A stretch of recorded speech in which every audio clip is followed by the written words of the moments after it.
ਸਤਿ ਸ਼੍ਰੀ ਅਕਾਲ। ਤੁਸੀਂ ਜੁੜੇ ਹੋਏ ਹੋ ਪੰਜਾਬੀ ਰੇਡੀਓ USA ਦੇ ਨਾਲ ਤੇ ਮੈਂ ਹਾਂ ਪ੍ਰਵੀਨ ਸ਼ਰਮਾ ਲੈ ਕੇ ਹਾਜ਼ਰ ਹਾਂ ਪ੍ਰੋਗਰਾਮ ਖਬਰ ਤੇ ਨਜ਼ਰ ਪ੍ਰੋਗਰਾਮ ਦੇ ਵਿੱਚ ਕੀ ਅਹਿਮ ਤੇ ਕੀ ਖਾਸ ਖਬਰਾਂ ਨੂੰ ਲੈ ਕੇ ਚਰਚਾ ਕਰਨ ਦੇ ਲਈ ਜੁੜ ਚੁੱਕੇ ਨੇ ਮਿੰਟੂ ਗੁਰਸਰੀਗਾ ਜੀ। ਮਿੰਟੂ ਸਤਿ ਸ਼੍ਰੀ ਅਕਾਲ, ਸਵਾਗਤ ਹੈ ਜੀ ਪੰਜਾਬੀ ਰੇਡੀਓ USA ਤੇ। ਜੀ ਸ਼ੁਕਰੀਆ ਸਾਰਿਆਂ ਨੂੰ, ਸਤਿ ਸ੍ਰੀ ਅਕਾਲ ਜੀ। ਜੀ ਸਪਾਂਸਰ ਕਰਦੇ ਨੇ ਖਾਲਸਾ ਇੰਸ਼ੋਰੈਂਸ ਏਜੰਸੀ ਵਾਲੇ, ਜਿਨ੍ਹਾਂ ਤੋਂ ਤੁਸੀਂ ਹਰ ਤਰੀਕੇ ਦੀ ਇੰਸ਼ੋਰੈਂਸ ਲੈ ਸਕਦੇ ਹੋ। ਇੰਸ਼ੋਰੈਂਸ ਬਾਰੇ ਪਤਾ ਕਰਨ ਦੇ ਲਈ ਇਹਨਾਂ ਦਾ ਨੰਬਰ ਹੈ 408-272-2500। ਇਹ 1992 ਤੋਂ ਲਗਾਤਾਰ ਇੰਸ਼ੋਰੈਂਸ ਬਿਜ਼ਨਸ ਦੇ ਵਿੱਚ ਨੇ, ਸ਼ਾਨਦਾਰ ਸੇਵਾਵਾਂ ਦੇ ਰਹੇ ਨੇ ਤੇ ਅਮਰੀਕਾ ਭਰ ਦੇ ਵਿੱਚ ਇੰਸ਼ੋਰੈਂਸ ਕਰਦੇ ਨੇ। Business insurance, life insurance, Obama care, Medicare ਜਾਂ ਫਿਰ ਕਵਰਡ ਕੈਲੀਫੋਰਨੀਆ ਬਾਬਤ ਕਿਸੇ ਵੀ ਤਰ੍ਹਾਂ ਦੀ ਇੰਸ਼ੋਰੈਂਸ ਦੇ ਲਈ ਅੱਜ ਹੀ ਕਾਲ ਕਰੋ 408-272-2500 ਤੇ। ਟਰਕੀਆਨਾ ਇਮੀਗ੍ਰੇਸ਼ਨ ਲਾ ਫਰਮ ਵਾਲੇ, ਜੇ ਟਰਕੀਆਨਾ ਟੌਰਨੀ ਟਰਕੀਆਨਾ ਦੇ ਨਾਲ ਤੁਸੀਂ US ਇਮੀਗ੍ਰੇਸ਼ਨ ਬਾਬਤ ਕੋਈ ਵੀ ਸਲਾਹ ਕਰਨੀ ਹੈ, ਕੋਈ ਵੀ ਸਵਾਲ ਪੁੱਛਣਾ ਤੇ ਇਹਨਾਂ ਦਾ ਨੰਬਰ ਹੈ 4159090503। Jaswinder Singh, Nachhattar Kaur Nagra Roseville, Charan Singh Sukhwinder Dhaliwal Arizona, Krishan Dhanota Yuba City, Baljinder Singh ਨੇ ਜਰੂਡਲੈਂਡ, Paramjit Kaur Angi Vacaville, Pritpal Singh Sidhu Fresno, GN ਲਿਊ ਵਾਲੇ ਟਰੱਕ ਵਾਸ਼ ਕਰਦੇ ਨੇ, ਓਇਲ ਚੇਂਜ ਕਰਦੇ ਨੇ, ਏਅਰ ਬ੍ਰੇਕਾਂ ਦਾ ਕੰਮ ਤਸੱਲੀ ਬਖਸ਼ ਕਰਦੇ ਨੇ, ਨਵੇਂ ਪੁਰਾਣੇ ਟਾਇਰ ਵੀ ਇਹਨਾਂ ਤੋਂ ਮਿਲਦੇ ਨੇ। ਲੋਕੇਸ਼ਨ ਸੈਂਟਰ ਨੇਲਾ ਦੀ ਨਿੰਮਾ ਸੋਤਾ ਦੇ ਨਾਲ ਗੱਲ ਕੀਤੀ ਜਾ ਸਕਦੀ ਹੈ 209-270-0113 ਤੇ। ਜੱਸੀ ਗਿੱਲ, ਭੁਪਿੰਦਰ ਸਿੰਘ, ਨਿਰਮਲ ਸਿੰਘ ਸੰਧੂ ਫੈਮਿਲੀ, ਬੇਕਰਸਫੀਲਡ ਤੇ ਐਂਟੀਲਿਊਪ ਟਰੱਕ ਸਟਾਪ ਵਾਲੇ, ਇਹਨਾਂ ਸਾਰੇ ਹੀ ਸਪਾਂਸਰਸ ਦਾ ਬਹੁਤ-ਬਹੁਤ ਧੰਨਵਾਦ। ਤੇ ਜੇਕਰ ਤੁਸੀਂ ਵੀ ਪੰਜਾਬੀ ਰੇਡੀਓ USA ਦੇ ਇਹਨਾਂ ਪ੍ਰੋਗਰਾਮਾਂ ਨੂੰ ਸਪਾਂਸਰ ਕਰਨਾ ਚਾਹੁੰਦੇ ਹੋ ਤਾਂ ਸਟੂਡੀਓ ਦਾ ਨੰਬਰ ਹੈ 4082725200। ਅੱਜ ਦਾ ਇਹ ਖਬਰ ਤੇ ਨਜ਼ਰ ਪ੍ਰੋਗਰਾਮ ਸਾਲ 2024 ਦੀ 19 ਫਰਵਰੀ ਦਾ ਪ੍ਰੋਗਰਾਮ ਹੈ ਤੇ ਦਿਨ ਅੱਜ ਸੋਮਵਾਰ ਹੈ। ਮਿੰਟੂ ਜੀ, ਖਬਰਾਂ ਦੇ ਵੱਲ ਆਈਏ। ਸ਼ੁਰੂਆਤ ਕਰੀਏ ਕਿਸਾਨੀ ਤੋਂ। ਕੇਂਦਰੀ ਮੰਤਰੀਆਂ ਨੇ ਜਿਹੜਾ ਉਹਨਾਂ ਨੂੰ ਪ੍ਰਸਤਾਵ ਦਿੱਤਾ ਸੀਗਾ, ਕਿਸਾਨਾਂ ਦੇ ਮੂਹਰੇ ਰੱਖਿਆ ਸੀਗਾ, ਦੱਸਦੇ ਆ ਕਿ ਕਿਸਾਨ ਮੋਰਚਾ ਨੇ ਉਹਨੂੰ ਖਾਰਜ ਕਰ ਦਿੱਤਾ ਜੀ। ਜੀ ਬਿਲਕੁਲ, ਹੁਣ ਤੋਂ ਕੁਝ ਮਿੰਟ ਪਹਿਲਾਂ ਹੀ ਇਹਨਾਂ ਨੇ ਐਲਾਨ ਕਰ ਦਿੱਤਾ ਹੈ ਕਿ ਜੋ ਪ੍ਰਪੋਜ਼ਲ ਸਾਨੂੰ ਦਿੱਤਾ ਵਾ ਸਰਕਾਰ ਨੇ, ਯਾਨੀ ਕੇਂਦਰ ਵੱਲੋਂ ਜੋ ਪ੍ਰਪੋਜ਼ਲ ਦਿੱਤਾ ਗਿਆ ਸੀਗਾ ਕਿ ਅਸੀਂ 5 ਫਸਲਾਂ ਤੇ MSP ਤੁਹਾਨੂੰ ਐਕਸਟਰਾ ਦੇ ਦਿੰਨੇ ਆ ਤੇ ਬਾਕੀ ਗਰੰਟੀ ਆ ਸਾਡੀ 5 ਸਾਲ ਦੀ ਗਰੰਟੀ ਆ ਜੀ। ਮਤਲਬ ਵੈਸੇ 4 ਕੁ ਬਣਦੀਆਂ ਦਾਲਾਂ ਦੂਲਾਂ ਪਾ ਕੇ ਸਾਰਾ, ਤੇ ਮਤਲਬ ਇਹਨਾਂ ਨੇ ਇਹ ਸੁਝਾਇਆ ਸੀਗਾ ਕਿ ਜਿੱਦਾਂ ਮੱਕੇ ਤੇ ਲੈ ਲਓ, ਨਰਮੇ ਤੇ ਲੈ ਲਓ, ਫਿਰ ਅਰਹਰ ਦੀ ਦਾਲ, ਮਾਂ ਦੀ ਦਾਲ, ਕਿ ਇਹਦੇ ਤੇ ਤੁਹਾਨੂੰ ਅਸੀਂ MSP ਕੰਟਰੈਕਟ ਕਰਕੇ ਦੇ ਦਿਆਂਗੇ 5 ਸਾਲ ਵਾਸਤੇ, ਸਾਡੀ ਗਰੰਟੀ ਆ। ਪਰ ਚੱਕਰ ਇਹ ਸੀਗਾ ਨਾ ਪ੍ਰਵੀਨ ਜੀ, ਕਿਸਾਨ ਜਥੇਬੰਦੀਆਂ ਬਥੇਰਾ ਕੁਝ ਸੋਚਦੀਆਂ। ਇੱਕ ਤੇ ਇਹ ਹੈ ਕਿ ਇਹ ਪੰਜਾਬ ਸੈਂਟਰਿਕ ਬਣ ਗਿਆ, ਜਦ ਕਿ ਕਿਸਾਨਾਂ ਦੀ ਆਲ ਓਵਰ ਮੰਗ ਆ ਕਿ ਪੂਰੇ ਦੇਸ਼ ਦੇ ਵਿੱਚ ਇਹ ਸਾਰਾ ਕੁਝ ਲਾਗੂ ਹੋਵੇ। ਪਹਿਲਾ ਪੇਜ ਤੇ ਇੱਥੇ ਫਸ ਗਿਆ। ਦੂਜੀ ਚੀਜ਼ ਇਹ ਆ ਕਿ ਜੇ ਗੌਰ ਨਾਲ ਵੇਖੀਏ ਤੇ ਇਹਦੇ ਚ ਨਰਮੇ ਤੇ ਤਾਂ ਪਹਿਲਾਂ ਹੀ, ਮੱਕੀ ਤੇ ਪਹਿਲਾਂ, ਇਹਨਾਂ ਤੇ ਤਾਂ ਪਹਿਲਾਂ ਹੀ MSP ਮਿਲ ਰਹੀ ਹੈ। ਹਾਂਜੀ, MSP ਮਿਲ ਰਹੀ ਹੈ। ਰੌਲਾ ਤਾਂ ਜਿਹੜਾ ਹੈ ਕਿ ਤੁਸੀਂ ਦੇਖੋ, ਮੈਂ ਤੁਹਾਨੂੰ ਵੈਸੇ ਤੇ ਬਹੁਤ ਬਰੀਕੀ 'ਚ ਗੱਲਾਂ ਜਾਣ ਵਾਲੀਆਂ ਹਨ। ਮੈਂ ਤੁਹਾਨੂੰ ਇੱਕ ਮਿਸਾਲ ਦਿੰਦਾ। ਇੱਕ ਸਕੀਮ ਹੁੰਦੀ ਸੀ MIS, ਮਾਰਕੀਟ ਇੰਟਰਵੈਂਸ਼ਨ ਸਕੀਮ, ਜਿਵੇਂ ਉਹ ਖਾਸ ਤੌਰ ਤੇ ਨਰਮਾ ਕਪਾਹ ਦੇ ਵਿੱਚ ਚੱਲ ਰਹੀ ਸੀਗੀ। ਤੇ ਉਹਦੇ 'ਚ ਜਿਵੇਂ ਬੋਲੀ ਡਾਊਨ ਹੁੰਦੀ, ਸਰਕਾਰ ਦਾ ਨੁਮਾਇੰਦਾ ਬੋਲੀ ਨੂੰ ਚੱਕ ਦਿੰਦਾ ਹੁੰਦਾ ਸੀਗਾ। ਜੇ ਖਰੀਦ ਵੀ ਕਰਨੀ ਪਵੇ ਕੋਈ ਢੇਰੀ ਦੋ ਢੇਰੀ, ਤੇ ਉਹਦੇ ਲਈ ਇੱਕ ਬਜਟ ਰੱਖਿਆ ਜਾਂਦਾ ਸੀ। ਮੋਦੀ ਸਰਕਾਰ ਨੇ ਬੰਦ ਕੀਤੀ ਹੈ, ਬਿਲਕੁਲ ਬੰਦ ਕੀਤੀ MIS। ਤਾਂ ਕਹਿਣ ਦਾ ਮਤਲਬ ਇਹ ਹੈ ਕਿ ਨਾਲ ਇਹ ਚੀਜ਼ਾਂ ਕਰਨ ਦੀ ਜ਼ਰੂਰਤ ਆ। ਤੇ ਜੋ ਹੁਣ ਦੇਖੋ ਨੈਰੇਟਿਵ ਫੈਲਾ ਦਿੱਤਾ ਗਿਆ ਕਿ ਇਹ 10,000 ਕਰੋੜ ਚਾਹੀਦਾ ਜੀ, 10 ਲੱਖ ਕਰੋੜ ਚਾਹੀਦਾ ਜੀ, 15 ਲੱਖ ਕਰੋੜ ਚਾਹੀਦਾ। ਤੇ ਸਾਰੀ ਕੈਲਕੂਲੇਸ਼ਨ ਕਰਕੇ ਦੇਖ ਲਓ, ਕਿਉਂਕਿ MSP ਤੇ ਵੀ ਸਾਰੀ ਫਸਲ ਥੋੜੀ ਸਰਕਾਰ ਨੇ ਖਰੀਦਣੀ, ਥੋੜੀ ਜਿਹੀ ਜ਼ਿਆਦਾ ਖਰੀਦੂਗੇ। ਤਾਂ ਖੈਰ ਚਲੋ ਅਸੀਂ ਉਧਰ ਨਾ ਜਾਈਏ, ਬਹੁਤ ਲੰਮੀਆਂ ਗੱਲਾਂ ਹੋ ਜਾਂਦੀਆਂ ਤਕਨੀਕੀ ਪੱਖ ਤੋਂ। ਤਾਂ ਬਹਰਹਾਲ ਇਹਨਾਂ ਨੇ ਜੋ ਪ੍ਰਪੋਜ਼ਲ ਦਿੱਤਾ ਸੀਗਾ ਕਿ ਅਸੀਂ ਤੁਹਾਨੂੰ 5 ਸਾਲ ਵਾਸਤੇ ਗਰੰਟੀ ਦੇ ਦਿੰਦੇ, ਤਾਂ ਉਹਦੇ ਚ ਇੱਕ ਦੋ ਸਮੱਸਿਆਵਾਂ ਸੀ। ਇੱਕ ਤੇ ਇਹ ਹੈ ਕਿ ਇਹ ਪੰਜਾਬ ਸਪੈਸੀਫਿਕ ਹੀ ਹੋ ਗਿਆ ਮਸਲਾ। ਦੂਜਾ ਹੈ ਕਿ ਜਿਹੜਾ ਇੱਕ SKM ਆ, ਦੇਖੋ ਇਹਨਾਂ ਦੇ ਵਿੱਚ ਵੀ ਰਾਜਨੀਤੀ ਭਰਪੂਰ ਹੋ ਰਹੀ ਆ। ਮਸਲਨ ਜੇ ਤੁਸੀਂ ਦੇਖੋਗੇ ਤਾਂ ਸਿੱਧੂਪੁਰ ਵਾਲੇ ਜਿਹੜੇ ਆ, ਉਗਰਾਹਾਂ ਦੇ ਬੰਦਿਆਂ ਨੂੰ ਤੋੜ ਕੇ ਇਹ ਹੁਕਮ ਹੋਇਆ ਦੱਸਦੇ ਆ ਕਿ ਨਾਲ ਫੋਟੋ ਵੀ ਪਾਉਣੀ ਹੈ ਤੇ ਸਰੋਪੇ ਪਾਈ ਜਾਂਦੇ ਆ। ਠੀਕ ਹੈ ਜੀ। ਹੁਣ ਦੂਸਰੇ ਪਾਸੇ ਜੇ ਤੁਸੀਂ ਵੇਖੋ ਕਿ SKM ਦੇ ਵਿੱਚ ਕੌਣ ਹੈ, ਰਾਜੇਵਾਲ ਹੋਰੀ। ਉਹ ਜਿਹੜੇ ਬੈਠੇ ਕੱਲ, ਉਹਨਾਂ ਨੇ ਵੀ ਚੁੱਕਤਾ ਮੁੱਦਾ। ਉਹ ਆਂਦੇ ਵੀ ਅਸਲ ਦੇ ਵਿੱਚ ਇਹ ਪੰਜਾਬ ਸਰਕਾਰ ਕੇਂਦਰ ਨਾਲ ਰਲ ਕੇ ਵੈਸੇ ਇਨਡਾਇਰੈਕਟਲੀ ਉਹਦੇ ਨਾਲ ਵੀ ਇੱਕ ਤਰ੍ਹਾਂ ਨਾਲ ਕਹਿ ਲਓ, ਪਰ ਉਹਨਾਂ ਨੇ ਸੰਕੇਤਕ ਕਿਹਾ, ਤਾਂ ਮਤਲਬ ਕਿ ਦੋ ਮੰਚ ਇਹ ਨਾਂ ਲਿਆ ਕਿ ਇਹ ਜਿਹੜਾ ਇੱਕ ਫਾਰਮੂਲਾ ਇਹਨਾਂ ਨੇ ਦਿੱਤਾ ਆ, ਉਹ ਸੈਂਟਰ ਨੇ ਦਿੱਤਾ A2 + FL। ਇਹ ਜਿਹੜਾ ਸਵਾਮੀਨਾਥਨ ਕਮਿਸ਼ਨ ਵਾਲਾ ਹੈ C2 + 50%, ਉਸ ਨੂੰ ਮਾਰਨ ਤੇ ਲੱਗੇ ਹੋਏ ਨੇ ਰਲ ਕੇ, ਕੇਂਦਰ ਵਾਲੇ ਤੇ ਪੰਜਾਬ ਵਾਲੇ ਜੀ। ਤੁਸੀਂ ਸੋਚ ਕੇ ਵੇਖੋ ਕਿ ਇਹ ਤੇ ਗੱਲ ਉੱਥੇ ਦੀ ਉੱਥੇ ਹੋਣੀ ਸੀ ਕਿ ਜੇ ਮੰਨ ਲਓ ਇਹ ਮੰਨ ਵੀ ਲੈਂਦੇ ਤੇ SKM ਨੇ ਮੈਦਾਨ 'ਚ ਆ ਜਾਣਾ ਸੀ, ਉਹਨਾਂ ਨੇ ਇਹਦੇ ਵਿਰੋਧ 'ਚ ਆ ਜਾਣਾ ਸੀਗਾ ਨਾ। ਤਾਂ ਇਹਨਾਂ ਦਾ ਤਾਂ ਤੱਪੜ ਰੋਲ ਦਿੰਦੇ ਉਹ ਡੱਲੇਵਾਲ ਹੋਰਾਂ ਦਾ। ਤਾਂ ਇੱਥੇ ਵੀ ਰਾਜਨੀਤੀ ਹੈ, ਸਮਝੋ ਇਸ ਚੀਜ਼ ਨੂੰ ਤੁਸੀਂ। ਥੋੜਾ ਜਿਹਾ ਮਤਲਬ ਕਿ ਦੇਖਦੇ ਹੋਵੋਗੇ ਕਿ ਮਾਮਲਾ ਸ਼ਾਇਦ ਜਜ਼ਬਾਤੀ ਜ਼ਿਆਦਾ ਲੱਗਦਾ ਹੈ, ਭਾਵੁਕਤਾ ਆਪਣੇ ਬੰਦਿਆਂ 'ਚ ਜ਼ਿਆਦਾ, ਪਰ ਪੋਲਿਟਿਕਸ ਵੀ ਚੱਲ ਰਹੀ ਹੈ ਨਾਲ। ਜੀ। SKM ਵਾਲੇ ਯਾਨੀ ਰਾਜੇਵਾਲ ਹੋਰੀ ਜਿਹੜੇ ਉਦੋਂ ਭੱਜ ਕੇ ਆ ਕੇ ਤੇ ਅਸੈਂਬਲੀ 'ਚ ਵੜਨ ਨੂੰ ਫਿਰਦੇ ਸੀਗੇ, ਉਹ ਇੱਕ ਪਾਸੇ ਨੇ, ਉਹ ਕਹਿੰਦੇ ਆ ਕਿ ਤੇ ਸਾਰਾ ਕੰਮ ਹੀ ਬੱਦੂ ਕਰ ਦੇਣਗੇ। ਤਾਂ ਇਸ ਸੂਰਤ ਦੇ ਵਿੱਚ ਇਹਨਾਂ ਦੇ ਕੋਲ ਆਪਸ਼ਨ ਹੈ ਨਹੀਂ ਸੀਗਾ, ਸੋ ਲਿਹਾਜ਼ਾ ਇਹਨਾਂ ਨੇ ਪ੍ਰਪੋਜ਼ਲ ਰੱਦ ਕਰ ਦਿੱਤਾ। ਪਰ ਇਸ ਤੋਂ ਵੀ ਅਗਲੀ ਗੱਲ, ਟਾਈਮ ਦੇ ਦਿੱਤਾ ਗਿਆ 21 ਤਰੀਕ ਦਾ 11 ਵਜੇ ਦਾ ਕਿ ਦਿੱਲੀ ਨੂੰ ਕੂਚ ਕੀਤਾ ਜਾਊਗਾ। ਇਹਨਾਂ ਨੇ ਕਿਹਾ ਕਿ ਭਾਈ ਸ਼ਾਂਤਮਈ ਢੰਗ ਦੇ ਨਾਲ ਆਪਾਂ ਇੱਥੋਂ ਚਾਲੇ ਪਾਉਣੇ ਆ। ਤਾਂ ਯਾਨੀ ਦੋ ਫੈਸਲੇ ਵੱਡੇ ਲੈ ਲਏ ਗਏ ਆ ਹੁਣ ਤੱਕ। ਨੰਬਰ 1 ਕਿ ਪ੍ਰਪੋਜ਼ਲ ਰੱਦ ਹੈ, ਕਾਂਟਾ ਯਾਰ, ਤੇ ਦੂਜਾ ਕਿ ਅਸੀਂ ਦਿੱਲੀ ਨੂੰ ਜਾਣਾ ਹੀ ਜਾਣਾ, ਚਾਹੇ ਕੁਝ ਵੀ ਹੋ ਜਾਏ। 11 ਤਰੀਕ ਨੂੰ ਸ਼ਾਂਤਮਈ ਢੰਗ ਦੇ ਨਾਲ ਇਹ ਤੁਰਨਗੇ। ਹੁਣ ਇਹ ਇੱਕ ਬਹੁਤ ਵੱਡਾ ਫੈਸਲਾ ਹੈ ਪ੍ਰਵੀਨ ਜੀ, ਬਹੁਤ ਵੱਡਾ ਫੈਸਲਾ ਹੈ। ਕਿ ਕੋਈ ਮਤਲਬ ਕਿ ਸਰਕਾਰ ਦੇ ਨਾਲ ਕੋਈ ਇਸ ਗੱਲ ਤੇ ਸਹਿਮਤੀ ਜੇ ਬਣ ਜਾਵੇ ਕਿ ਹਾਂ ਭਾਈ ਚਲੋ ਤੁਸੀਂ ਆ ਜਾਓ ਦਿੱਲੀ, ਫਿਰ ਉੱਥੇ ਮੁਲਾਕਾਤਾਂ ਕਰ ਲਾਂਗੇ, ਤਾਂ ਜੇ ਇਹੋ ਜੀ ਸਹਿਮਤੀ ਬਣੀ ਹੈ ਤਾਂ ਫਿਰ ਤਾਂ ਠੀਕ ਹੈ। ਅਦਰਵਾਈਜ਼ ਜੋ ਉਹਨਾਂ ਦੇ ਕੋਲ ਆ, ਮੈਂ ਕੱਲ ਵੀ ਆਪਣੇ ਪੇਜ ਤੇ ਪਾਇਆ ਸੀਗਾ ਕਿ ਉੱਥੇ ਪੈਲਟ ਗਨ ਯੂਜ਼ ਹੋ ਰਹੀ ਆ। ਜੀ ਜੀ। ਲੋਕਾਂ ਦੀਆਂ ਅੱਖਾਂ ਕੱਢੀਆਂ ਜਾ ਰਹੀਆਂ ਨੇ। ਮਤਲਬ ਕਿ ਲੀਥਲ, ਨਾਨ ਲੀਥਲ ਸਭ ਕੁਝ ਹੈ ਉਹਨਾਂ ਦੇ ਕੋਲ। ਜੀ ਜੀ। ਤਾਂ ਉਸ ਸੂਰਤ ਦੇ ਵਿੱਚ ਮਤਲਬ ਕਿ ਜੇ ਤਾਂ ਕਈ ਵਾਰ ਹੁੰਦਾ ਕਿ ਨੇਤਾਵਾਂ ਦੀ ਨਾ ਬੈਕਡੋਰ ਵੀ ਗੱਲ ਹੋ ਜਾਂਦੀ ਹੈ। ਇਹ ਇੱਕ ਸੱਚ ਆ ਜੀ ਕਿ ਹਾਂ ਭਾਈ ਡਿਟੇਨ ਵੀ ਹੋ ਜਾਂਦੇ ਲੀਡਰ, ਰਲ ਕੇ ਗ੍ਰਿਫਤਾਰ ਵੀ ਹੋ ਜਾਂਦੇ ਆ, ਤੇ ਇਦਾਂ ਵੀ ਹੋ ਜਾਂਦਾ ਕਿ ਹਾਂ ਚਲੋ ਇੱਕ ਗੱਲ ਤਾਂ ਟੁੱਟੀ ਆ, ਗੱਲ ਜਿਹੜੀ ਜਾਰੀ ਰੱਖਾਂਗੇ, ਪਰ ਰੱਖਾਂਗੇ ਦਿੱਲੀ ਆ ਕੇ। ਪਰ ਮੈਨੂੰ ਉਹਦੇ 'ਚ ਇੰਨੀ ਜ਼ਿਆਦਾ ਗੁੰਜਾਇਸ਼ ਨਹੀਂ ਲੱਗਦੀ, ਕਿਉਂਕਿ ਨਰਿੰਦਰ ਮੋਦੀ ਹੋਰੀ ਇਸ ਤਰ੍ਹਾਂ ਦੀ ਗਲਤੀ ਨਹੀਂ ਕਰਨਗੇ। ਉਹ ਨਹੀਂ ਚਾਹਣਗੇ ਕਿ ਕੋਡ ਆਫ ਕੰਡਕਟ ਲੱਗਣ ਤੋਂ ਚੰਦ ਦਿਨ ਪਹਿਲਾਂ ਅਸੀਂ ਘੇਰੇ ਜਾਈਏ। ਸੋ ਇਹੀ ਹੈ ਕਿ ਫਿਰ ਦੂਜਾ ਜਿਹੜਾ ਬਦਲਿਆ ਕਿ ਤੁਸੀਂ ਭਾਈ ਹਿੱਕ 'ਚ ਵੱਜ ਕੇ ਜਾਓ। ਤਾਂ ਜਿਹੜਾ ਹੁਣ ਉੱਥੇ ਹਿੱਕ 'ਚ ਵੱਜਣ ਵਾਲਾ ਕੰਮ ਹੈ ਨਾ, ਉਹ ਪ੍ਰਵੀਨ ਜੀ ਮੈਂ ਤੇ ਉਹਨੂੰ ਠੀਕ ਨਹੀਂ ਮੰਨਾਂਗਾ।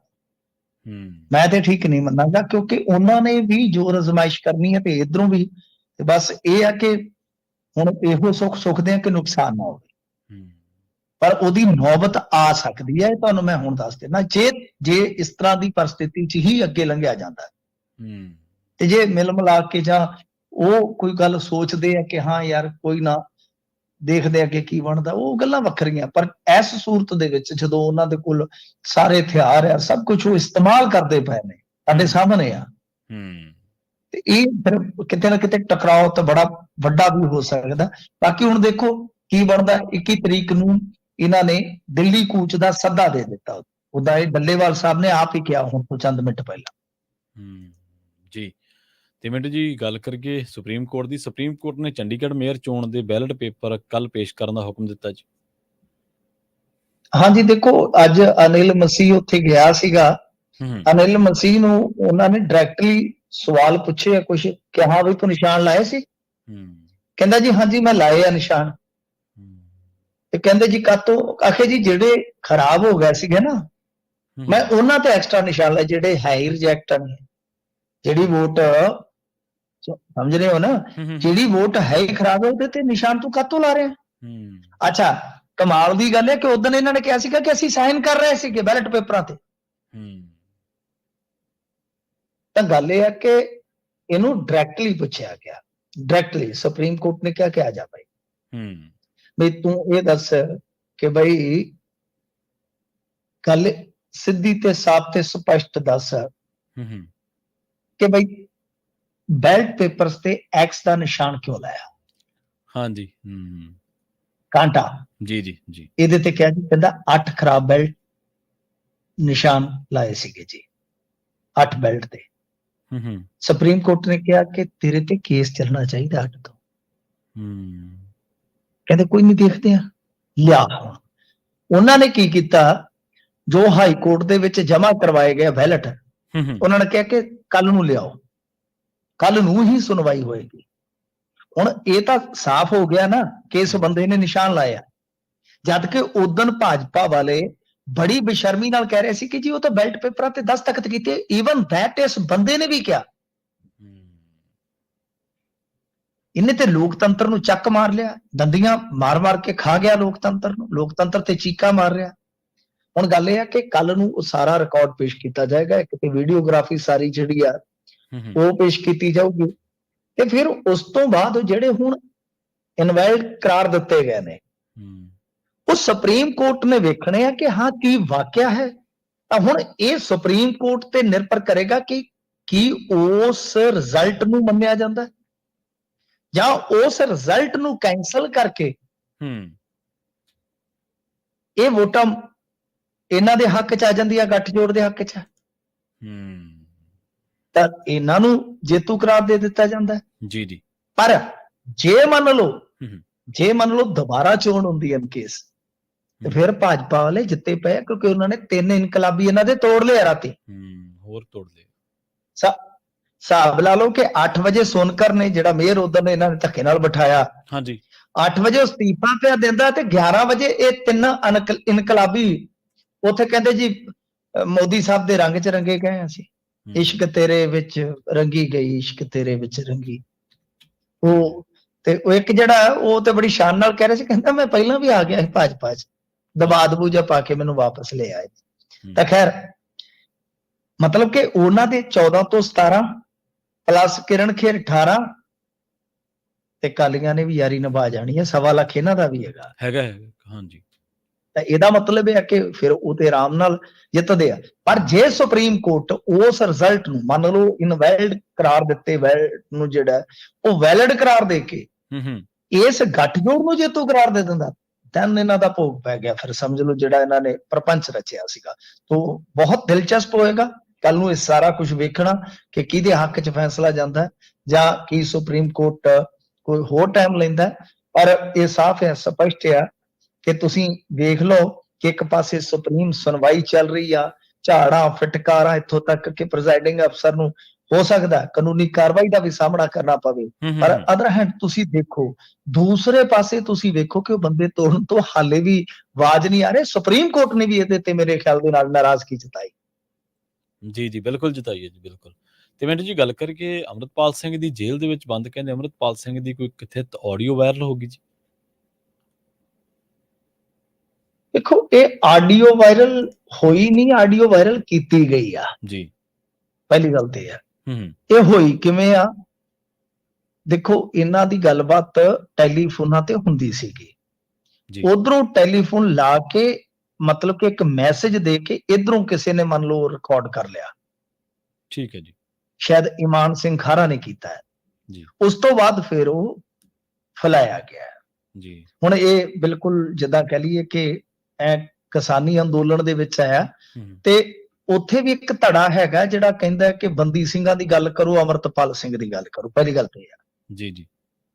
ਦੂਜਾ ਇਹ ਆ ਕਿ ਇਸ ਤੋਂ ਪਹਿਲਾਂ ਇੱਕ ਖਬਰ ਆਉਂਦੀ ਆ ਕਿ ਜਿਹੜੀ NSA ਬੈਰਕ ਸੀਗੀ ਡਿਬਰੂਗੜ੍ਹ ਦੇ ਵਿੱਚ, ਯਾਨੀ ਅਮਰਤਪਾਲ ਸਿੰਘ ਹੋਰਾਂ ਦੀ ਜਿਹੜੀ ਬੈਰਕ ਸੀ, ਉਹਦੇ ਵਿੱਚੋਂ ਜੀ ਆ ਬਰਾਮਦ ਹੋਇਆ, ਟੈਲੀਵਿਜ਼ਨ ਦਾ ਰਿਮੋਟ ਬਰਾਮਦ ਹੋਇਆ ਜੀ, ਕੈਮਰਾ ਬਰਾਮਦ ਹੋਇਆ ਜੀ, ਫੋਨ ਬਰਾਮਦ ਹੋਇਆ, ਕੁਛ ਇਸ ਤਰ੍ਹਾਂ ਦੀ ਮਤਲਬ ਕਿ ਕਹਿ ਕੇ ਇੱਕ ਸਮਾਰਟ ਵਾਚ ਬਰਾਮਦ ਹੋਈ ਹੈ ਜੀ। ਮੈਂ ਜਦੋਂ ਉਹ ਚੀਜ਼ ਵੇਖੀ ਨਾ ਪ੍ਰਵੀਨ ਜੀ, ਅਸੀਂ ਤਾਂ ਹੁਣ ਕਿਉਂਕਿ ਇਹਨਾਂ ਸਾਰੇ ਪਤਨਾਂ ਦੇ ਤਾਰੂ ਹੈਗੇ ਆ, ਮੈਂ ਕਿਹਾ ਟੈਲੀਵਿਜ਼ਨ ਰਿਮੋਟ ਫੜਨ ਵਾਲੀ ਕਿਹੜੀ ਚੀਜ਼ ਆ ਬਈ। ਬਰਾਮਦਗੀ ਕਿਉਂਕਿ ਟੈਲੀਵਿਜ਼ਨ ਜੇਲ੍ਹ ਦੇ ਵਿੱਚ ਅਲਾਉ ਨੇ। ਹਾਂਜੀ ਹਾਂਜੀ। ਟੈਲੀਵਿਜ਼ਨ ਜੇਲ੍ਹ ਦੇ ਵਿੱਚ ਅਲਾਉ ਕਰ ਦਿੱਤੇ ਗਏ ਸਨ, ਬਹੁਤ ਲੰਬਾ ਸਮਾਂ ਹੋ ਗਿਆ। ਈਵਨ ਦੈਟ ਮੈਂ ਤੁਹਾਨੂੰ ਹੋਰ ਦੱਸਾਂ, ਜੀ। ਸੀਡੀਆਂ ਲਿਆ ਕੇ, VCR ਲਿਆ ਕੇ ਵੀ ਫਿਲਮਾਂ ਵੇਖਦੇ ਰਹੇ ਸੀ ਉੱਥੇ। ਹੁਣ ਤਾਂ ਸਮਾਂ ਥੋੜਾ ਜਿਹਾ ਬਦਲ ਗਿਆ ਹੈ। ਜੀ, ਜੀ। ਤਾਂ ਕਹਿਣ ਦਾ ਮਤਲਬ ਇਹ ਹੈ ਕਿ ਮੈਂ ਬੜਾ ਹੈਰਾਨ, ਮੈਂ ਕਿਹਾ ਯਾਰ ਕਮਾਲ ਹੋ ਗਈ, ਟੀਵੀ ਦਾ ਰਿਮੋਟ ਬਰਾਮਦ ਹੋਇਆ। ਵੀ ਜੇ ਟੀਵੀ ਹੋਊਗਾ ਤੇ ਤਾਂ ਹੀ ਰਿਮੋਟ ਆ ਨਾ, ਨਹੀਂ ਤਾਂ ਉਹਨਾਂ ਨੇ ਰਿਮੋਟ ਨੂੰ ਚੱਟਣਾ ਦੱਸੋ ਕੱਲੇ ਨੂੰ। ਜੀ, ਜੀ। ਇਹਦਾ ਮਤਲਬ ਕਿ ਹੁਣ ਜਿਹੜਾ ਆਡੀਓ 'ਚ ਅਮਰਤਪਾਲ ਸਿੰਘ ਨੇ ਦੱਸਿਆ ਉਹ ਇਹੋ ਹੈ ਕਿ ਵੀ ਇਹਨਾਂ ਨੇ ਇਲੈਕਟ੍ਰੀਸ਼ੀਅਨ ਭੇਜ ਕੇ ਬਈ ਫਿਟਿੰਗ ਫੁਟਿੰਗ ਠੀਕ ਕਰਨ ਦੇ ਬਹਾਨੇ ਇਹਨਾਂ ਨੇ ਸਪਾਈ ਕੈਮਰੇ ਜਿਹੜੇ ਸੀਗੇ ਉਹ ਲਾ ਦਿੱਤੇ। ਠੀਕ ਹੈ ਜੀ। ਉਹ ਕਹਿੰਦੇ ਸਾਨੂੰ ਜਦੋਂ ਸ਼ੱਕ ਹੋਇਆ ਅਸੀਂ ਉਹ DM ਨੂੰ ਬੁਲਾ ਕੇ ਫੁੱਟ ਲਿਆ। ਉਸ ਤੋਂ ਬਾਅਦ ਕਹਿੰਦੇ ਆਪ ਫੜਾਇਆ, ਸਾਰੇ ਜੇਲ੍ਹ ਨੂੰ ਪਤਾ। ਉਸ ਤੋਂ ਬਾਅਦ 203 ਤੋਂ ਬੰਦਾ ਆ ਗਿਆ, ਇਹਨਾਂ ਨੇ ਸਾਡਾ ਸਮਾਨ ਵੀ ਵਗਾ ਕੇ ਮਾਰਿਆ, ਸਭ ਕੁਝ ਇਧਰੋਂ ਉਧਰੋਂ, ਤੇ ਮੁੜ ਕੇ ਇਹਨਾਂ ਨੇ ਆ ਕਰ ਦਿੱਤਾ ਕਿਉਂਕਿ ਉੱਥੋਂ ਦੇ ਅਸਮ ਦੇ DGP ਨੇ ਇਹ ਸਾਰੀਆਂ ਚੀਜ਼ਾਂ ਜਿਹੜੀਆਂ ਦੱਸੀਆਂ ਸੀਗੀਆਂ ਟਵੀਟ ਕਰਕੇ। ਜੀ। ਹੁਣ ਇਹਨਾਂ ਨੇ ਸੱਚਾਈ ਬਿਲਕੁਲ ਉਲਟ ਦੱਸੀ ਆ। ਚਲੋ ਆਪਾਂ ਇੱਕ ਵਾਰੀ ਇਹ ਵੀ ਮੰਨ ਲੈਂਦੇ ਆ ਕਿ ਬੰਦਾ ਜਦੋਂ ਕਿਤੇ ਫਸ ਜਾਂਦਾ ਜੇਲ੍ਹ ਦੇ ਵਿੱਚ, ਇਸ ਤਰ੍ਹਾਂ ਦੀ ਕਈ ਵਾਰ ਟ੍ਰਿਕਬਾਜ਼ੀ ਵੀ ਹੋ ਜਾਂਦੀ, ਸੱਚ ਹੈ, ਆਪਣੇ ਆਪ ਨੂੰ ਬਚਾਉਣ ਲਈ। ਪਰ ਇੱਥੇ ਟੈਲੀਵਿਜ਼ਨ ਦਾ ਰਿਮੋਟ, ਉਹ ਗੱਲ ਸੰਗੂ ਉਤਰਦੀ ਨਹੀਂ ਜੀ। ਜੇ ਟੈਲੀਵਿਜ਼ਨ ਦਾ ਰਿਮੋਟ ਨਾ ਹੋਵੇ ਤੇ ਫਿਰ ਤਾਂ ਆਪਾਂ ਵੀ ਕਹਿ ਦਈਏ ਯਾਰ ਹੋ ਸਕਦਾ ਇਹਨਾਂ ਨੇ ਮੋਬਾਈਲ ਰੱਖੇ ਹੁਣ ਚੋਰੀ ਤੇ ਫੜੇ ਗਏ ਆ, ਹੁਣ ਗੱਲ ਦੂਜੇ ਪਾਸੇ ਤੋਰਦੇ ਆ।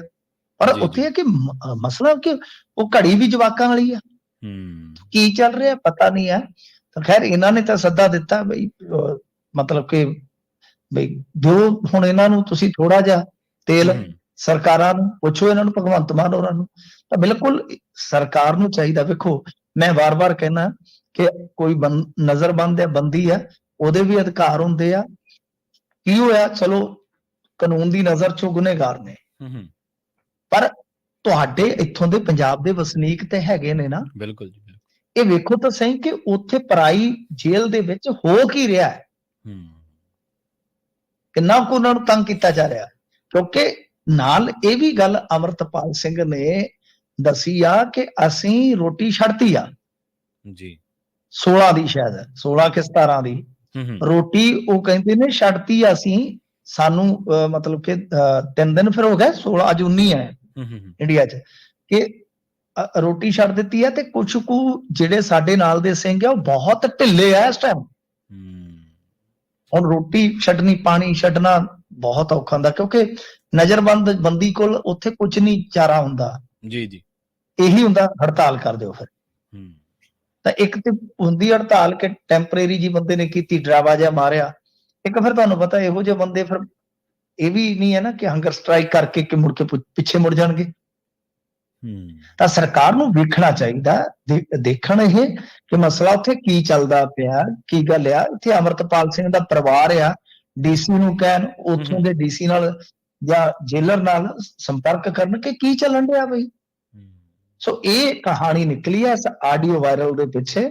ਤੇ ਉਦਾਂ ਆਪਾਂ ਕਥਿਤ ਹੀ ਕਹਿ ਸਕਦੇ ਸੀਗੇ, ਪਰ ਹੁਣ ਇਹਦੇ ਚ ਕੀ ਹੈ ਕਿ ਮੈਂ ਇਮਾਨ ਸਿੰਘ ਖਹਿਰਾ ਦਾ ਇੱਕ ਸਟੇਟਮੈਂਟ ਸੁਣਿਆ, ਸ਼ਾਇਦ PTC ਵਾਲੇ ਚਲਾ ਰਹੇ ਸਨ ਫੋਨੋਂ। ਜੀ ਜੀ, ਉਹ ਇਹ ਕਹਿ ਰਿਹਾ ਕਿ ਮੈਂ ਹੀ ਰਿਕਾਰਡ ਕੀਤਾ ਤੇ ਇਹ ਸਾਰਾ ਮੈਂ ਹੀ ਜਨਤਕ ਕੀਤਾ ਹੈ। ਤੇ ਉਹ ਉਸ ਫੋਨ ਤੋਂ ਉਹਨਾਂ ਨੇ ਕਾਲਿੰਗ ਕੀਤੀ ਆ, ਜਿਹੜਾ ਫੋਨ ਮਤਲਬ ਕਿ ਉਹ ਇਹਨਾਂ ਨੂੰ ਦਿੱਤਾ ਗਿਆ ਗੱਲਬਾਤ ਵਾਸਤੇ, ਮੁਹੱਈਆ ਕਰਵਾਇਆ ਗਿਆ। ਜੀ। ਤੇ ਮਿੰਟੂ ਜੀ ਗੱਲ ਕਰੀਏ ਆਪਾਂ ਕੈਪਟਨ ਅਮਰਿੰਦਰ ਸਿੰਘ ਦੀ ਗੱਠਜੋੜ ਤੇ ਕੋਈ ਵੱਡਾ ਬਿਆਨ ਦਿੱਤਾ ਜੀ। ਗੱਠਜੋੜ ਤੇ ਬਿਆਨ ਤੇ ਇਹੋ ਦਿੱਤਾ ਕਿ ਗੱਠਜੋੜ ਬੜਾ ਜ਼ਰੂਰੀ ਆ, ਜਿੱਤਣਾ। ਤਾਂ ਫਿਰ ਜੇ ਸਾਡਾ ਗੱਠਜੋੜ ਹੋ ਗਿਆ ਅਕਾਲੀਆਂ ਦੇ ਨਾਲ, ਫਿਰ ਤੇ ਅਸੀਂ ਕਿਸੇ ਨੂੰ ਲਈਦੇ ਹੀ ਨਹੀਂ। ਅੱਛਾ। ਤੇ ਮੈਂ ਕਿਹਾ ਤੁਹਾਡਾ ਗੱਠਜੋੜ ਤੇ ਬੜਾ ਚਿਰ ਦਾ ਹੀ ਆ। ਕਦੋਂ ਸੀਗਾ ਤੁਹਾਡਾ ਗੱਠਜੋੜ? ਟੁੱਟਾ ਕਦੋਂ ਆ? ਤੁਹਾਡਾ ਗੱਠਜੋੜ ਤੇ ਟੁੱਟ ਕੇ ਵੀ ਹਰਿਆ ਰਹਿੰਦਾ। ਤਾਂ ਗੱਲ ਇਹ ਆ ਕਿ ਇਹ ਅੱਜ ਗਏ ਸਨ ਮੋਦੀ ਸਾਹਿਬ ਕੋਲ, ਕਹਿੰਦੇ ਜੀ ਕਿਸਾਨਾਂ ਤੇ ਵੀ ਮੇਰਾ ਸਟੈਂਡ ਉਹੀਓ ਆ, ਮੈਂ ਅਪੀਲ ਕਰਾਂਗਾ ਕਿ ਮਸਲੇ ਹੱਲ ਹੋ ਜਾਣ। ਕਿ ਤੁਹਾਡਾ ਕੋਈ ਸੁੱਖ ਹੈਗਾ? ਇੱਥੇ ਇੰਨੇ ਜਾਣੇ ਬੈਠੇ ਜੇ, ਇੱਥੋਂ ਉਹਨਾਂ ਦੀ ਝੋਲੀ 'ਚ ਜਾ ਕੇ ਬੁੱਢੇ ਬਾਰੇ ਤੁਸੀਂ ਕੀ ਖੱਟਿਆ ਮੈਂ ਤੇਰੀ ਹੀਰ ਬਣ ਕੇ। ਤੇ ਖੈਰ ਦੇਖੋ ਗੱਠਜੋੜ ਤੇ ਇਹਨਾਂ ਨੇ ਜਿਹੜੀ ਗੱਲ ਕਹੀ ਹੈ ਕਿ ਬਈ ਅਕਾਲੀਆਂ ਦੇ ਨਾਲ ਗੱਠਜੋੜ ਜਿਹੜਾ ਉਹ ਜ਼ਰੂਰੀ ਆ ਜੀ। ਅੱਛਾ, ਨਾਲ ਦੀ ਨਾਲ ਅਕਾਲੀਆਂ ਦਾ ਵੀ ਬਿਆਨ ਆ ਗਿਆ ਅਕਾਲੀ ਕਹਿੰਦੇ ਜੀ ਕਿ ਗੱਠਜੋੜ ਤੋਂ ਪਹਿਲਾਂ ਕਿਸਾਨਾਂ ਦਾ ਹੱਲ ਹੋਣਾ ਚਾਹੀਦਾ, ਬੰਦੀ ਸਿੰਘਾਂ ਦਾ ਹੱਲ ਹੋਣਾ ਚਾਹੀਦਾ। ਇਹ ਗੱਲ ਮੈਂ ਪਿਛਲੇ 4-5 ਦਿਨ ਤੋਂ ਕਹਿ ਰਿਹਾ ਸੀਗਾ ਕਿ ਅਸਲ ਦੇ ਵਿੱਚ ਅਕਾਲੀ ਰਸਤਾ ਬਣਾ ਕੇ ਜਾਣਗੇ, ਸੁੱਕੇ ਨਹੀਂ ਜਾਂਦੇ ਗੱਠਜੋੜ। ਉਦਾਂ ਫਿਰ ਜੇ ਸੁੱਕੇ ਜਾਣਗੇ ਤੇ ਫਿਰ ਗੱਠਜੋੜ ਹੋਏਗਾ। ਪ੍ਰਵੀਨ ਜੀ, ਜਿਵੇਂ ਮੈਂ ਤੁਹਾਨੂੰ ਦੱਸਦਾ ਹੁੰਦਾ ਕਿ ਇੱਕ ਗੱਠਜੋੜ ਕਈ ਪ੍ਰਕਾਰ ਦੇ ਹੁੰਦੇ ਆ, ਤਾਂ ਕਈ ਗੱਠਜੋੜ ਇਸ ਤਰ੍ਹਾਂ ਦੇ ਹੁੰਦੇ ਆ, ਅਣਐਲਾਨੇ ਗੱਠਜੋੜ ਹੋ ਜਾਂਦੇ ਆ ਵੀ ਤੁਸੀਂ ਇੱਥੇ ਇਸ ਜਗ੍ਹਾ ਤੇ ਸਾਨੂੰ ਵੋਟਾਂ ਪਵਾ ਦੇਣਾ, ਅਸੀਂ ਤੁਹਾਨੂੰ ਇਸ ਜਗ੍ਹਾ ਤੇ ਪਵਾ ਦੇਵਾਂਗੇ, ਐਸੇ ਵੀ ਗੱਠਜੋੜ ਹੁੰਦੇ ਆ। ਤਾਂ ਗੱਲ ਇਹ ਆ ਕਿ ਜੇ ਮੰਨ ਲਓ ਆਫੀਸ਼ੀਅਲੀ ਐਲਾਨ ਕੇ ਗੱਠਜੋੜ ਹੋਏਗਾ ਤਾਂ ਅਕਾਲੀ ਦਲ ਵਾਲੇ ਇੱਕ ਰਾਹ ਬਣਾ ਕੇ ਜਾਣਗੇ, ਚਾਹੇ ਤਾਂ ਉਹ ਕਿਸਾਨਾਂ ਦਾ ਕੋਈ ਮਸਲਾ ਉਹ ਹੱਲ ਹੁੰਦਾ ਹੋਵੇ, ਚਾਹੇ ਬੰਦੀ ਸਿੰਘਾਂ ਦਾ, ਕਿਉਂਕਿ ਇਹਨਾਂ ਤੋਂ ਬਗੈਰ ਅਕਾਲੀ ਦਲ ਜੇ ਗੱਠਜੋੜ 'ਚ ਜਾਊਗਾ ਤੇ ਘਾਟਾ ਹੀ ਖਾਊਗਾ ਪੰਜਾਬ ਦੇ ਅੰਦਰ। ਸੋ ਇਸ ਕਰਕੇ ਕੈਪਟਨ ਅਮਰਿੰਦਰ ਸਿੰਘ ਦੇ ਬਿਆਨ ਤੋਂ ਤੁਰੰਤ ਬਾਅਦ ਅਕਾਲੀ ਦਲ ਦਾ ਬਿਆਨ ਆਇਆ ਕਿ ਇਹ ਦੋ ਮੁੱਦੇ ਹੱਲ ਹੋ ਜਾਣ ਫਿਰ ਗੱਠਜੋੜ ਕਰ ਲਵਾਂਗੇ। ਸੋ ਦੇਖਦੇ ਹਾਂ ਕਿ ਕੋਈ ਵੱਡਾ ਮੁੱਦਾ ਹੱਲ ਹੁੰਦਾ। ਤੇ ਵੈਸੇ ਤੇ ਤੁਹਾਨੂੰ ਪਤਾ ਹੀ ਆ, ਇਹਨਾਂ ਦਾ ਸਭ ਤੋਂ ਵੱਡਾ ਬੰਦੀ ਸਿੰਘਾਂ ਦੇ ਵਿੱਚੋਂ ਵੀ ਜੇ ਸਭ ਤੋਂ ਵੱਡਾ ਮੁੱਦਾ ਤੇ ਇਹਨਾਂ ਦਾ ਹੈਗਾ ਬਲਵੰਤ ਸਿੰਘ ਰਾਜੋਆਣਾ ਦਾ। ਤੇ ਉਹਦੇ ਤੇ ਤੁਹਾਨੂੰ ਪਤਾ ਹੀ ਆ ਅਮਿਤ ਸ਼ਾਹ ਕੀ ਕਹਿ ਚੁੱਕਾ ਸਦਨ 'ਚ। ਬਿਲਕੁਲ ਸਹੀ, ਜੀ ਜੀ ਬਿਲਕੁਲ। ਤੇ ਗੱਲ ਇਹ ਆ ਕਿ ਇਹਨਾਂ ਸਾਰੀਆਂ ਚੀਜ਼ਾਂ ਨੂੰ ਭੁੱਲ ਭੁਲਾ ਕੇ ਕੋਈ ਵੱਡਾ ਫੈਸਲਾ ਕੇਂਦਰ ਸਰਕਾਰ ਲੈ ਸਕਦੀ ਹੈ। ਇੱਕ ਐਸਾ ਫੈਸਲਾ, ਮੰਨ ਲਓ ਬੰਦੀ ਸਿੰਘਾਂ ਦੇ ਹੱਕ 'ਚ ਕੋਈ ਫੈਸਲਾ ਲੈ ਲਿਆ ਜਾਂਦਾ ਹੈ, ਇੱਕ ਐਸਾ ਫੈਸਲਾ ਹੋਏਗਾ ਜਿਹੜਾ ਮੰਨ ਲਓ ਇੱਕ ਕਿਸਾਨ ਅੰਦੋਲਨ ਵੀ ਹੈ ਜਿਹੜਾ, ਸ਼ਾਇਦ ਇਹਦੇ ਤੋਂ ਵੀ ਵੱਡਾ ਬਣ ਜਾਵੇ। ਹੁਣ ਦੇਖਣਾ ਹੋਏਗਾ ਕੀ ਹੁੰਦਾ ਕੀ ਨਹੀਂ ਹੁੰਦਾ, ਪਰ ਇਹ ਤੇ ਸਾਫ਼ ਆ ਕਿ ਬਸਪਾ ਵਾਲੇ ਜਿਹੜੇ ਆ ਉਹ ਇਹ ਨਹੀਂ ਕਿ ਐਵੇਂ ਚਲੇ ਗਏ, ਉਹਨਾਂ ਨੂੰ ਪਤਾ ਸੀ ਕਿ ਸਾਰਾ ਕੁਝ ਅੰਦਰ ਖਾਤੇ ਚੱਲ ਰਿਹਾ। ਤੇ ਅਮਰਿੰਦਰ ਸਿੰਘ ਨੇ ਵੀ ਅੱਜ ਇਸ ਗੱਲ ਤੇ ਮੋਹਰ ਲਾ ਦਿੱਤੀ ਆ ਕਿ ਵਾਕਿਆ ਗੱਠਜੋੜ ਦੀਆਂ ਜਿਹੜੀਆਂ ਚਰਚਾਵਾਂ ਸੀ ਉਹ ਬੇਬੁਨਿਆਦ ਨਹੀਂ ਸਨ। ਜੀ। ਤੇ ਕਾਲਾ ਧਨੌਲਾ ਦਾ ਪੋਸਟਮਾਰਟਮ ਹੋ ਗਿਆ ਜੀ। ਦੇਖੋ, ਕਾਲਾ ਧਨੌਲਾ ਮਾਰਿਆ ਗਿਆ ਸੀਗਾ ਕੱਲ ਬੜਬਰ ਪਿੰਡ ਆ, ਸੰਗਰੂਰ ਤੋਂ ਥੋੜੀ ਜੀ ਦੂਰ ਆ, ਮਸਾਂ 15-20 ਕਿਲੋਮੀਟਰ ਉਰੇ ਹੋਣਾ, ਉੱਥੇ ਬੜਬਰ ਦੇ ਵਿੱਚ ਇਹਨੂੰ ਮਾਰ ਦਿੱਤਾ ਸੀਗਾ। ਕਾਲਾ ਮਾਨ ਦਾ ਅੱਜ ਪੋਸਟਮਾਰਟਮ ਹੋ ਗਿਆ, ਇਹਦੀ ਦੇ ਦਿੱਤੀ ਆ ਪਰਿਵਾਰ ਨੂੰ, ਸ਼ਾਇਦ ਸੰਸਕਾਰ ਹੋ ਗਿਆ ਸੀਗਾ ਸ਼ਾਮ ਨੂੰ। ਤੇ ਗੱਲ ਇਹ ਆ ਕਿ ਇਹ ਇੱਥੇ ਇੱਕ ਵਧੀਆ ਕੋਈ ਫਾਰਮ ਹਾਊਸ ਸੀਗਾ, ਉੱਥੇ ਲੁਕਿਆ ਬੈਠਾ ਸੀਗਾ। ਦਰਅਸਲ ਕੀ ਹੈ ਕਿ ਕਈ ਹਫ਼ਤੇ ਪਹਿਲਾਂ ਇਹਨੇ ਇੱਕ ਕਾਂਗਰਸੀ ਤੇ ਹਮਲਾ ਕੀਤਾ ਸੀ, ਗੋਲੀਆਂ ਮਾਰੀਆਂ ਸਨ। ਬਾਲਾ ਉਹਦਾ ਨਾਮ ਸੀਗਾ। ਵੈਸੇ ਆਪਸ ਦੇ ਵਿੱਚ ਕਿਤੇ ਕਹਿ ਲਓ ਕਿ ਗੁਰੂ ਚੇਲੇ ਵਾਲਾ ਕੰਮ ਸੀ ਇਹਨਾਂ ਦਾ, ਉਸਤਾਦ ਚੇਲੇ ਵਾਲਾ ਹੀ ਸੀਗਾ। ਉਸ ਤੋਂ ਬਾਅਦ ਇਹ ਫੇਰ ਭਗੌੜਾ ਹੋ ਗਿਆ, ਨਹੀਂ ਤਾਂ ਆਮ ਜ਼ਿੰਦਗੀ 'ਚ ਪਰਤ ਆਇਆ ਸੀਗਾ ਜੀ। ਵੈਸੇ ਤੇ ਜੇ ਤੁਸੀਂ ਦੇਖੋਗੇ ਕਾਲਾ ਧਨੌਲਾ 2004-5 ਤੋਂ ਸ਼ੁਰੂ ਹੋਇਆ, 9-10 ਦੇ ਵਿੱਚ ਆ ਕਿ ਰਾਜਨੀਤਿਕ ਵੀ ਹੋ ਗਿਆ ਹੈ। ਠੀਕ ਹੈ। ਵਾਈਸ ਪ੍ਰੈਜ਼ੀਡੈਂਟ ਬਣ ਗਿਆ ਕੌਂਸਲ ਦਾ, ਇਹਦੀ ਮਾਤਾ ਪ੍ਰੈਜ਼ੀਡੈਂਟ ਸੀਗੀ। ਫਿਰ ਕੰਮ ਵੱਧਦਾ ਤੇ ਇੱਕ ਵੇਲਾ ਇਹ ਵੀ ਹੈ ਕਿ ਰਿੰਕੂ ਵਿਲੇ ਹੋਰਾਂ ਨਾਲ ਬਹੁਤ ਜ਼ਿਆਦਾ ਮਤਲਬ ਕਿ ਇਹਨਾਂ ਦਾ ਸਿਰ ਵੱਢਵਾਂ ਵੈਰ ਸੀ। ਇਹਨਾਂ ਨੇ ਬੰਦੇ ਮਾਰੇ, ਇੱਕ ਤੇ ਲੱਖੀ ਮਾਰਿਆ ਸੀਗਾ ਸ਼ੇਰਪੁਰ ਵਾਲਾ ਜੀ। ਲੱਖੀ ਹੋਰਾਂ ਨੇ ਜਿਹੜੀਆਂ ਲੱਖੇ ਦੇ ਗੋਲੀਆਂ ਵੱਜੀਆਂ ਸੀ ਸਿਧਾਣੇ ਦੇ, ਉਹ ਉਸ ਗਰੁੱਪ ਨੇ ਮਾਰੀਆਂ ਸੀ। ਇਹਨਾਂ ਨੇ ਜਾ ਕੇ ਉਹਨੂੰ ਮਾਰਤਾ। ਟਰੱਕ ਯੂਨੀਅਨ ਦਾ ਪ੍ਰਧਾਨ ਸੀ। ਇੱਕ ਮਰਡਰ ਹੋਰ ਹੋਇਆ ਤਾਂ ਇਸ ਤਰ੍ਹਾਂ ਨੂੰ ਫਿਰ ਸਜ਼ਾ ਵੀ ਹੋ ਗਈ ਸੀਗੀ। ਸਜ਼ਾ ਥੋੜੀ ਬਹੁਤੀ ਕੱਟ ਕੇ ਇਹ ਆ ਗਿਆ ਸੀਗਾ, ਪਰ ਬਾਅਦ ਦੇ ਵਿੱਚ ਉਹਦੀ ਕਿਸਮਤ ਬਈ ਇਸ ਤਰ੍ਹਾਂ ਹੀ ਲਿਖੀ ਸੀਗੀ, ਉਹ ਇੱਕ ਝਗੜਾ ਹੋਰ ਹੋ ਗਿਆ ਜਿਹੜਾ ਮੈਂ ਤੁਹਾਨੂੰ ਦੱਸਦਾ। ਉਸ ਤੋਂ ਬਾਅਦ ਫੇਰ ਇਹ ਭਗੌੜਾ ਹੋ ਗਿਆ ਤੇ ਹੁਣ ਫਰਾਰੀ ਦੇ ਦੌਰਾਨ ਹੀ ਇਹਨੂੰ ਮਾਰ ਦਿੱਤਾ ਹੈ।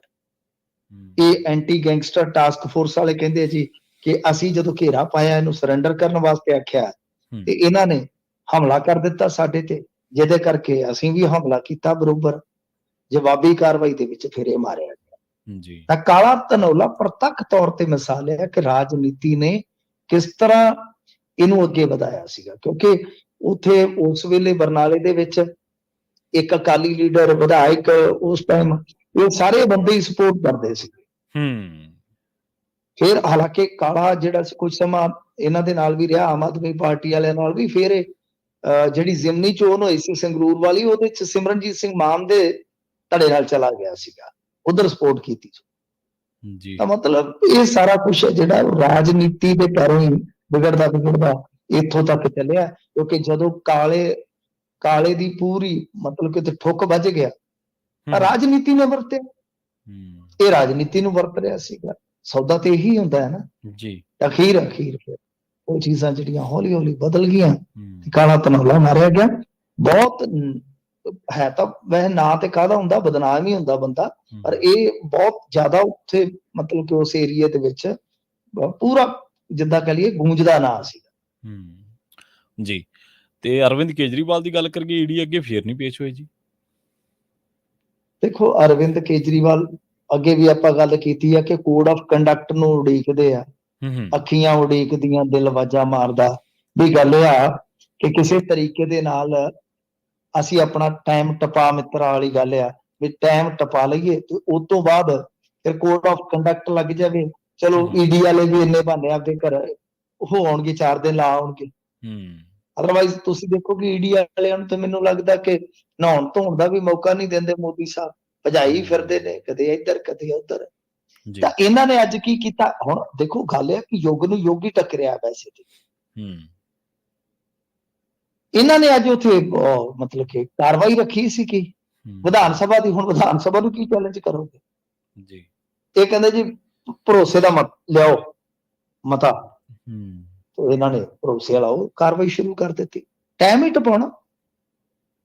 ਫਿਰ ਇਹ ਬੋਲੇ, ਕਹਿੰਦੇ ਜੀ ਕਿ ਅਸੀਂ ਫਿਰ ਕਿਹਾ, ਅੱਜ ਫਿਰ ਕਹਿ ਦਿੱਤਾ ਕਿ ਈਡੀ ਦਾ ਸੰਮਨ ਹੀ ਗੈਰ ਕਾਨੂੰਨੀ ਹੈ। ਤੇ ਨਾਲੇ ਦੂਜੇ ਪਾਸੇ ਇਹਨਾਂ ਨੇ ਲੌਜੀਕਲੀ ਕਿਹਾ ਕਿ ਵੇਖੋ ਜਦੋਂ ਈਡੀ ਕੋਰਟ 'ਚ ਹੀ ਚਲੇ ਗਈ ਆ, ਇਹ ਹੁਣ ਘੱਟੋ ਘੱਟ ਯਕੀਨ ਤੇ ਰੱਖੋ ਨਾ ਕੋਰਟ 'ਚ, ਜਦੋਂ ਫੈਸਲਾ ਆਏਗਾ ਫਿਰ ਵੇਖੀ ਜਾਏਗੀ। ਇੱਕ ਵਾਰੀ ਫਿਰ ਇਹਨਾਂ ਨੇ ਸੰਮਨ ਨੂੰ ਸਕਿਪ ਕੀਤਾ, ਤਾਂ ਯਾਨੀ ਇਹ ਲੁਕਣ ਮੀਚੀ ਚੱਲਦੀ ਆ, ਇੱਕ ਤਰ੍ਹਾਂ ਨਾਲ ਸ਼ਹਿਮਾਤ ਦੀ ਖੇਡ ਚੱਲਦੀ ਪਈ ਆ। ਇੱਕ ਪਾਸੇ ਕੇਂਦਰ ਸਰਕਾਰ, ਏਜੰਸੀਆਂ, ਦੂਸਰੇ ਪਾਸੇ ਕੇਜਰੀਵਾਲ ਨੂੰ ਪਤਾ ਹੈ ਕਿ ਜਿਸ ਦਿਨ ਮੈਨੂੰ ਇਹਨਾਂ ਨੇ ਸੱਦ ਲਿਆ, ਆਮੋ ਸਾਹਮਣੇ ਟਾਕਰੇ ਹੋ ਗਏ ਨਾ, ਵਿੱਚ ਗਲੀ ਦੇ ਹੋ ਕੇ ਟਾਕਰੇ, ਖੜ ਗਿਆ ਬਾਹੋਂ ਫੜ ਕੇ, ਇਹਨਾਂ ਨੇ ਬਾਹੋਂ ਫੜ ਕੇ ਮੈਨੂੰ ਲੈ ਜਾਣਾ। ਤੇ ਉਸ ਤੋਂ ਬਾਅਦ ਸਾਡੀ ਪਾਰਟੀ ਨੂੰ ਨਹੀਂ ਛੱਡਦੇ। ਇਹ ਤਾਂ ਜਿਹੜੇ ਬਣੇ ਫਿਰਦੇ ਆ ਨਾ ਛੋਟੇ ਮੋਟੇ ਇਹਨਾਂ ਦੇ ਇਨਕਲਾਬੀ, ਇਹਨਾਂ ਦੇ ਤਾਂ ਇਹ ਤਾਂ ਤੁਸੀਂ ਦੇਖਿਓ ਹੋਵੇਗਾ ਉੜਦੇ ਕਿੱਦਾਂ, ਤੋਤੇ ਡਾ ਦੇਣਗੇ ਤੋਤੇ। ਅਰਵਿੰਦ ਕੇਜਰੀਵਾਲ ਹੀ ਹੈ ਜਿਹੜਾ ਇਹਨਾਂ ਦੇ ਬਰੋਬਰ ਅੜ ਜਾਂਦਾ ਜੀ, ਦੂਜਿਆਂ ਨੂੰ ਨਹੀਂ ਛੱਡਦੇ। ਸੋ ਇਸ ਕਰਕੇ ਅਰਵਿੰਦ ਕੇਜਰੀਵਾਲ ਬਖੂਬੀ ਜਾਣਦਾ ਕਿ ਜੇਕਰ ਇਹਨਾਂ ਨੇ ਇੱਕ ਵਾਰੀ ਮੈਨੂੰ ਜੱਫਾ ਪਾ ਲਿਆ, ਛੱਡਣਾ ਇਹਨਾਂ ਨੇ ਸਾਡੀ ਪਾਰਟੀ ਨੂੰ ਨਹੀਂ।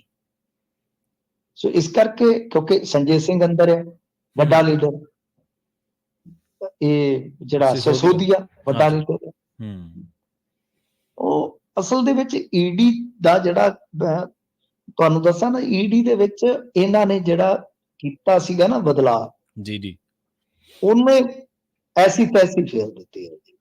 ਤੋ ਖੈਰ ਚਲੋ ਇੱਕ ਵੱਖਰਾ ਵਿਸ਼ਾ ਹੈ। ਤਾਂ ਹੁਣ ਇਹਨਾਂ ਦੇ ਨੁਕਤੇ ਨਿਗਾਹ ਤੋਂ ਵੇਖੋਗੇ ਤਾਂ ਇਹ ਟਾਈਮ ਟਪਾਉਣ ਦੀ ਨੀਤੀ ਤੇ ਆ, ਤੇ ਦੂਸਰੇ ਪਾਸੇ ਅਗਲੇ ਤਾਂ ਫਿਰ ਰੌਲਾ ਪਾਉਂਦੇ ਆ ਕਿ ਵੇਖੋ ਜੀ ਭੱਜਦਾ, ਵੇਖੋ ਜੀ ਭੱਜਦਾ। ਕਿਉਂਕਿ ਇੱਥੇ ਮਜੀਠੀਆ ਸੱਦ ਲੈਂਦੇ ਆ, ਇੰਨੀ ਤਰੀਕ ਤੇ ਆ, ਇੰਨੀ ਤਰੀਕ ਤੇ ਆ, ਉਹ ਆ ਵੀ ਜਾਂਦਾ। ਹੁਣ ਆਪ ਤਾਂ ਆਪਾਂ ਨੂੰ ਪਤਾ ਹੈ ਨਾ, ਹੈ ਤਾਂ ਟਾਲਾ, ਕਦੀ ਕਿਸੇ ਬਹਾਨੇ ਟਾਲਾ, ਕਦੀ ਕਿਸੇ ਬਹਾਨੇ ਟਾਲਾ। ਐਤਕੀ ਹੁਣ ਵਿਧਾਨ ਸਭਾ ਦੀ ਕਾਰਵਾਈ ਸੱਦ ਲੈਂਦੇ, ਵੇਖੋ ਅੱਗੇ ਕੀ ਬਣਦਾ। ਸਮਨ ਕਰਨੋਂ ਤਾਂ ਹਟਦੇ ਨਹੀਂ ਹੈ, ਪਰ ਲੱਗਦਾ ਹੈ ਕਿ ਜੇ 5-10 ਦਿਨ 15 ਦਿਨ ਹੋਰ ਨਿਕਲ ਗਏ ਤੇ ਬਸ ਫੇਰ ਕੰਮ ਸੂਤ ਆ ਜਾਏ।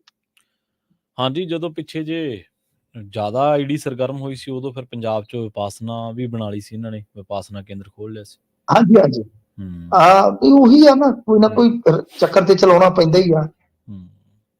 ਤੇ ਮਿੰਟੂ ਜੀ, ਹੇਮੰਤ ਸਰੇਨ ਨੂੰ ਭਲਾ 10 ਨੋਟਿਸ ਭੇਜੇ ਸੀ ਈਡੀ ਨੇ, 9-10 ਤੋਂ ਬਾਅਦ ਗ੍ਰਿਫਤਾਰ ਕਰ ਲਿਆ ਸੀ ਫਿਰ।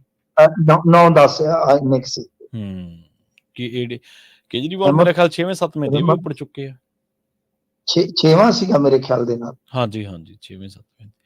ਤੇ ਮਿੰਟੂ ਜੀ, ਇਹਨਾਂ ਖਾਸ ਖਬਰਾਂ ਤੇ ਖਾਸ ਜਾਣਕਾਰੀਆਂ ਦੇ ਲਈ ਤੁਹਾਡਾ ਬਹੁਤ-ਬਹੁਤ ਧੰਨਵਾਦ ਜੀ। ਪ੍ਰੋਗਰਾਮ ਖਬਰ ਤੇ ਨਜ਼ਰ ਨੂੰ ਆਪਾਂ ਇੱਥੇ ਹੀ ਸਮਾਪਤ ਕਰਾਂਗੇ। ਤੁਹਾਡਾ ਸਾਰਿਆਂ ਦਾ ਵੀ ਬਹੁਤ ਧੰਨਵਾਦ। ਸਤਿ ਸ੍ਰੀ ਅਕਾਲ। ਜੁੜੇ ਰਹੋ ਪੰਜਾਬੀ ਰੇਡੀਓ USA ਦੇ ਨਾਲ।